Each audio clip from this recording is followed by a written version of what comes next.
தமிழ் நண்பர்கள் அனைவருக்கும் வணக்கம். அக்னிச்சிறகு சேனல் சார்பாக இந்த வீடியோவுக்கு உங்களை அன்புடன் வரவேற்பது நான் உங்கள் கௌசி. கார்த்திக் ரேவதி சீரியலுடைய இன்றைக்கி எபிசோடுக்கான ரிவ்யூ என்ன அப்படின்றத பார்க்கலாம். அதுக்கு முன்னாடி இது வரைக்கும் நம்ம சேனலை நீங்கள் சப்ஸ்கிரைப் பண்ணலைன்னா பண்ணிக்கிறங்க. கூடவே இருக்க பெல் ஐக்கானையும் கிளிக் பண்ணி அதில் ஆல் அப்படின்ற ஆப்ஷனையும் கிளிக் பண்ணிக்கிறங்க. அப்போ தான் நான் போடக்கூடிய வீடியோ உங்களுக்கு உடனுக்குடன் நோட்டிஃபிகேஷனாக வரும். எபிசோடை பொறுத்த வரைக்கும் ரேவதி கார்த்தியை விட்டுட்டு வெளியில் வந்திருக்காங்க. அப்படி வெளியில் வந்திருக்கும் போது ஒரு ஹோட்டலில் போய் சாப்பிட்றாங்க. சாப்பிட்டுட்டு பணம் கொடுக்கலாம் அப்படின்னு சொல்லி பர்ஸை பார்த்தா பர்ஸை காணும்.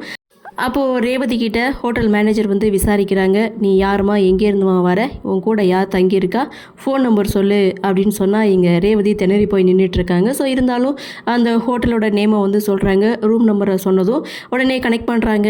ஆனால் ரேவதி கார்த்திக்கிட்ட பேச விரும்பாமல் ஃபோனை வந்து கட் பண்ணிக்கிட்டு காசு கொடுக்கலன்னா வேறு என்ன பண்ணணும்னு சொல்லுங்கள், நான் செய்கிறேன் அப்படின்னு சொன்னதும் வேறு என்ன, கிச்சனில் பாத்திரம்லாம் கழுவணும், போய் கழுவிட்டு வா அப்படின்னு சொல்லி ரேவதி அனுப்ப பாத்திரம் கழுவத்துக்கு போகிறாங்க. இதற்கிடையில் கார்த்தி மறுபடியும் அந்த ரிசப்ஷனுக்கு கால் பண்ணி, இப்போ என்னுடைய லேண்ட்லைன் நம்பருக்கு ஒரு கால் வந்தது, அந்த காலை வந்து நீங்கள் கனெக்ட் பண்ண முடியுமான்னு சொல்லி கேட்க அங்கேருந்து கனெக்ட் பண்ணுறாங்க. ஸோ அப்போ தான் கார்த்திக்கு உண்மை என்னென்னு புரியுது. இது மாதிரி உங்கள் மனைவி ஹோட்டலுக்கு சாப்பிட வந்தாங்க, வந்த இடத்துல பர்ஸையும் ஃபோனையும் வந்து தொலைச்சிட்டாங்க, அதனால தான் உங்களுக்கு கால் பண்ணாங்க அப்படின்னு சொல்ல, சரி அந்த ஹோட்டல் எங்கே இருக்குது அப்படின்னு சொல்லி கேட்டு விசாரித்து அந்த ஹோட்டலுக்கு வந்து பணத்தையும் கொடுக்குறாங்க. இதனால் ரேவதி பாத்திரம் கழுவுறதுலேருந்து தப்பிக்கிறாங்க.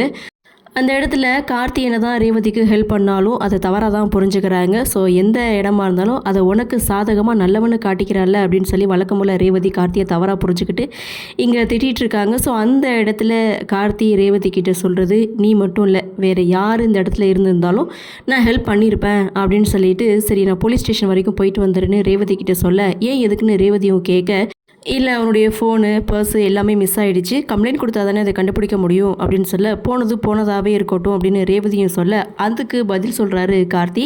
அதாவது உன்னுடைய ஃபோனை யாராவது எடுத்து மிஸ்யூஸ் பண்ணிட்டா என்ன பண்ணுறது, நான் உன்னை ஹோட்டலில் விட்டுட்டு நான் ஸ்டேஷன் வரைக்கும் போயிட்டு வரேன் அப்படின்னு சொல்ல, வந்தவளுக்கு போக தெரியும் அப்படின்னு சொல்லிட்டு மறுபடியும் கார்த்தியை திட்டிட்டு ரேவதி அங்கேருந்து போகிறாங்க. கார்த்தியும் அப்படியே ஸ்டேஷனுக்கு போகிறாங்க. இங்கே ரூமில் உட்காந்து ரேவதி டிவி பார்க்க கார்த்தியுடைய என்ட்ரி. கார்த்தி கொஞ்சம் லேட்டாக தான் வராங்க. ஸோ வந்து கையில் இருக்கக்கூடிய ஃபோன் பர்ஸ் ரெண்டுமே ரேவதி கிட்ட கொடுக்குறாங்க. பரவாயில்லையே, கண்டுபிடிச்சி கொண்டு வந்து கொடுத்துட்டா, இதே அட்வான்டேஜாக எடுத்துக்கிட்டு எங்கிட்ட வந்து பேசக்கூடாது, பழகக்கூடாது அப்படின்னு சொல்லி ஒரு கண்டிஷனையும் போட எனக்கு நல்லாவே தெரியும் அப்படின்னு சொல்லும்போது, ஸோ அந்த இடத்துல ரேவதி சாப்பிட்டதுக்கு பணத்தை கொடுக்குறாங்க. கார்த்தி வாங்க மறுத்தாலும், இல்லை யாருக்கும் நான் கடங்காரியாக இருக்க விரும்பலைன்னு சொல்லி பணத்தை கொடுக்க, அப்பா சாமி போதும் அப்படின்னு சொல்லி அந்த பணத்தையும் வாங்கிக்க, சரி கிளம்பு அப்படின்றாங்க. என்னது கிளம்பா, இந்த நேரத்தில் நான் எங்கே போவேன், ரூம் வேறு இல்லைன்னு சொல்லிட்டாங்க, நான் இந்த சோபாவில் படுத்துக்கிறேன், நீ பெட்டில் படுத்துக்கோன்னு கார்த்தி சொல்ல, அதெல்லாம் முடியவே முடியாது, பிடிக்காத ஒருத்தர் கூட ஒரே ரூமில் என்னால் இருக்க முடியாதுன்னு ரேவதி சொன்னாலும், நீ சொல்கிறது எனக்கு புரியுது, பிடிக்காதவங்க கூட ஒரே ரூமில் இருக்கிறது எவ்வளோ கஷ்டம்னு எனக்கும் நல்லாவே தெரியும், இருந்தாலும் வேறு வழி இல்லை, இன்றைக்கி மட்டும் நீ அட்ஜஸ்ட் பண்ணிக்கோ அப்படின்னு சொல்லி கார்த்தி ஒரு பக்கம் ரேவதி கிட்டே கேட்க, ரேவதியும் ஓகே சொல்கிறாங்க. கார்த்தி சோபாவில் படுக்கிறாங்க. அந்த இடத்துல ரேவதி ஒரு மூவி வந்து பார்த்துட்ருக்காங்க. அதில் ஒரு பொண்ணை கடத்தி கொண்டு போகிறத பார்த்துட்டு ஐயோ அப்படின்னு சொல்லி இங்கே இழுத்து போத்திட்டு படுக்கிறாங்க. ஸோ அந்த இடத்துல ரேவதி ஒரு கனவு காண்றாங்க. என்ன அப்படின்னா, கார்த்தி ரேவதி கிட்ட தவறாக நடந்துக்க முயற்சி பண்ணுற மாதிரி ஒரு கனவு.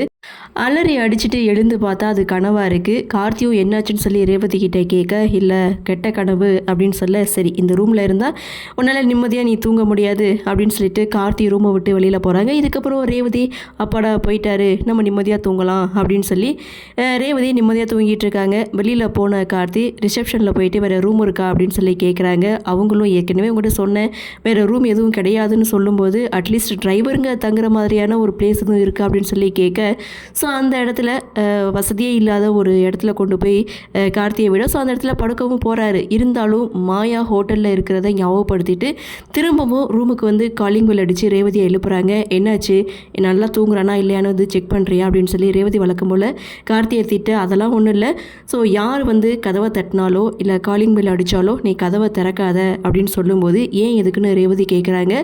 காரணமாக தான் சொல்கிறேன் அப்படின்னு சொல்லிட்டு கார்த்தி அங்கேருந்து போகிறாங்க. மறுநாள் காலை காலையில் இங்கே ரேவதி கார்த்தி வர்றதுக்கு முன்னாடியே நம்ம ரூமை விட்டு வெளியில் போயிடலாம் அப்படின்னு சொல்லி ரெடி ஆகிட்டு கீழே இறங்கி வந்தால் அங்கே ஒரு கப்புள் வந்து ரிசப்ஷனில் பேசிகிட்டு இருக்காங்க. இது வேறு யாரும் கிடையாது, ரேவதி கூட காலேஜில் ஒன்றா படித்த திவ்யா அப்படின்ற ஃப்ரெண்டு தான். ஸோ இவங்கக்கிட்ட ரேவதி சொல்லியிருக்கிறது, நான் லவ் மேரேஜ் தான் பண்ணிப்பேன், என் புருஷனை அப்படி பார்த்துப்பேன் இப்படி பார்த்துப்பேன்னு ஏற்கனவே அவங்கக்கிட்ட சொல்லியிருக்காங்க.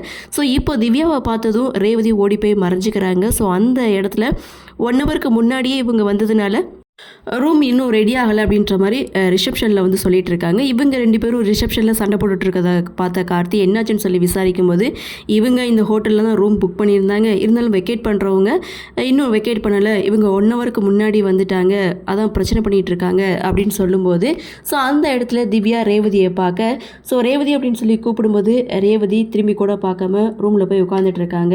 அப்போது கார்த்தி திவ்யா கிட்ட ரேவதி உங்களுக்கு தெரியுமா அப்படின்னு சொல்லி கேட்க, நாங்கள் 2 பேரும் காலேஜில் ஒன்றா படித்தவங்க, க்ளோஸ் ஃப்ரெண்ட்ஸ் அப்படின்னு சொல்லும்போது நீங்கள் அவர் ரூமுக்கு எங்களை கூட்டிகிட்டு போங்க, நாங்கள் பார்த்துக்குறோம் அப்படின்னு சொல்லுவோம். கார்த்தி ரேவதியோடைய ரூமுக்கு இவங்க 2 பேரையும் கூட்டிகிட்டு வந்து காலிங் பெல் அடிக்க ரேவதி கதவை திறக்க இவங்கள பார்த்த அதிர்ச்சியில் ரேவதி ஒரு பக்கம் நின்றுட்டுருக்காங்க. இதோட எபிசோடையும் முடிச்சிருக்காங்க. சரி, என்ன நடக்குது, என்ன மாதிரியான சுவாரஸ்யத்தோடு கதைக்கள நகர்வை கொண்டு வராங்க அப்படின்றத நாமளும் பொறுத்திருந்து பார்க்கலாம்.